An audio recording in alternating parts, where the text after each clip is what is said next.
जैसे कि हम जानते हैं हमारे अंतरिक्ष में बहुत सारे ब्लैक होल घूम रहे हैं जो किसी भी वस्तु को अपने में समा सकता है। यहाँ तक कि सूर्य के प्रकाश को भी निगल जाता है। अब बात आती है कि आखिर यह ब्लैक होल होता क्या है, ये कैसे बनता है। तो चलिए जानते हैं कि यह ब्लैक होल कैसे बनते हैं। ब्रह्मांड में किसी भी तारे को संतुलित रखने के लिए दो तरह की फोर्सेस काम करती हैं, जिसमें एक ग्रेविटी और दूसरा तारे पर होने वाला न्यूक्लियल फ्यूजल। ग्रेविटी तारे को अंदर की ओर खींचती है, वही तारे पर होने वाली न्यूक्लियल फ्यूजल उसे बाहर की ओर ढकेलता है। इससे तारा संतुलन में बना रहता है, लेकिन मरते समय तारे पर न्यूक्लियल फ्यूजल होना बंद हो जाता है। तो ग्रेविटी जो पहले से ही तारे को अंदर की ओर ढकेल रही थी, उसे रोकने के लिए तारे के पास कोई फोर्स नहीं रहती, जिसकी वजह से तारा अपने आप में ही सिमटने लगता है।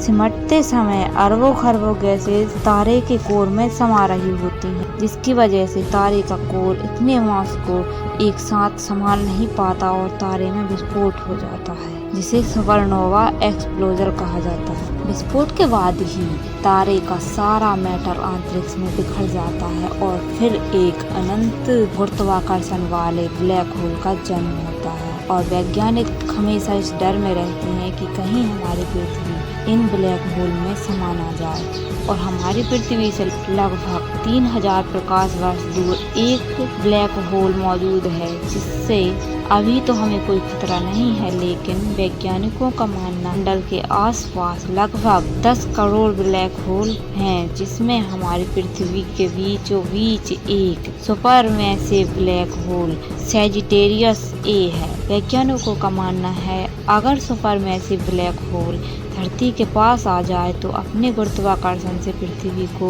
अपनी ओर खींच लेगा, जिससे पृथ्वी ब्लैक होल में समा सकती है। लेकिन 2014 में एक वैज्ञानिक फिजिसिस्ट निकोल जी ने यह बताकर सबको हैरान कर दिया है कि पृथ्वी और यहाँ तक कि हमारा सोलर सिस्टम भी ब्लैक होल के अंदर ही है, यानी कि हम अभी भी एक ब्लैक होल के अंदर ही हैं।